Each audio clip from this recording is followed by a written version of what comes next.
برایان و خوشکان ئەرکێک لەسەر شانتانە کە یەکێکە لە گرنگترین ئەرکەکانتان لە ئێستایە و ئەبێ خەمی گەورەی هەمووتان بێ. پێش هەمووشتان خۆم کە نابێ بە هیچ شێوەیەک برا و خوشکەکانمان لە هەر جێگایەکی دنیا هەن بە تایبەت لە غەزە لە بیر بکەین. واللهی تاقی کراوینەتەوە بەم بابەتە و کەممان لێی دەرچووین. ئەگەر بۆت بکرێ ئەبێ بەدەست سەریخەی، ئەگەر بۆت بکرێ ئەبێ بەدەم سەریخەی، ئەگەر ئەوانەشی بۆ ناکرێ ئەبێ لە دڵەوە ئەوان چەند ناڕەحەت و ئازار و ئێشیان پێگا تۆژەوە نەبگا بەدڵ، ئەبێ ئەوەندە بگا بەدڵت کە منداڵێکیان ئەبینی لە برسا ئەمرێ، کە پیاوێکیان ئەبینی ژنێکیان ئەبینی لە برسا ئەمرێ، کە ئەوەی بەسەر ئەوانە ئەهێنرێ هێشتا لە مێژووی بەشەریەت هاشتی ئاوانە بووە.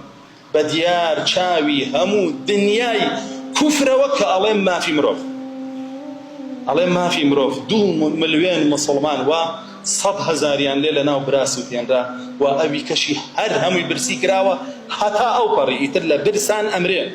کاتێکیش کە تۆ غیرەت ئەدگرێ ئەڵێ بزانم ئەتوانم کەمێک لە ماڵی خۆم بنێرم بۆیان، یەک دنیا منافق لێو ڕاستە بێتەوە ئەڵێ وڵاتەکەی خۆ پڕە لە فەقیر.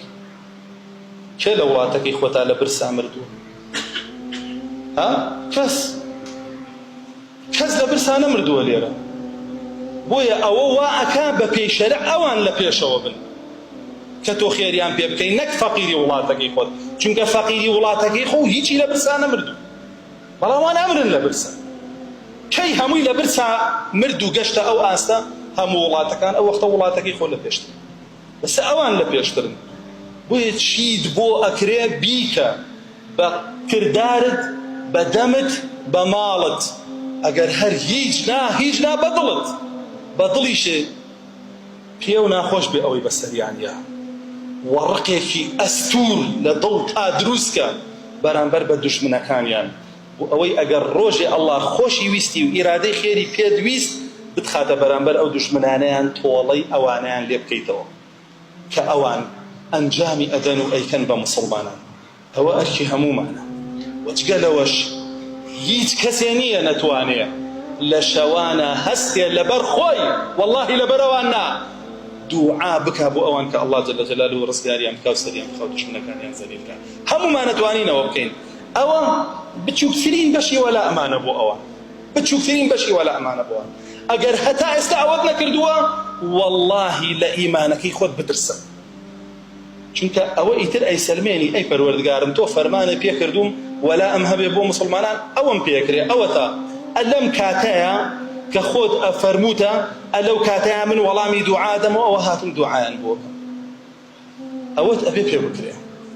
ئەگەر پێت ناکرێ وەڵڵاهی فڕ بەو ئیسلامەوە نەماوە وەلا بۆ ئیسلامە نەماوە کە چوار دوعای خێرکەی بۆ مسڵمانانە ئەڵڵا جەل جەلالوهو سەریان بخە. داواکارم لە ئەڵڵا سبحانه وتعالى سەریان بخە. داواکارم لە ئەڵڵا جەل جەلالوهو دوژمنەکانیان زەلیل بکە. داواکارم لە ئەڵڵا سبحانه وتعالى مسلمانانی گیرۆدە لە هەموو جێگایەکە سەر بخە و دوژمنەکانیان زەلیل و سەرشۆڕ بکە و لە ناویان بەرە.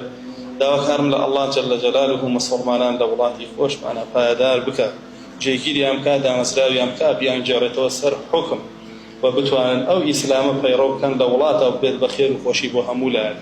و داواکارم لە ئەڵڵا جەل جەلالوهو لە وڵاتی خۆشمانە دوژمنانی ئیسلام زەلیل بکە، سەرشۆڕیان بکە و بیان کاتەوە ناو ئەو جێگایی خەشایستەین کە لە خواری خوارەوەن یاخود قبوڵکردنی ئیسلام.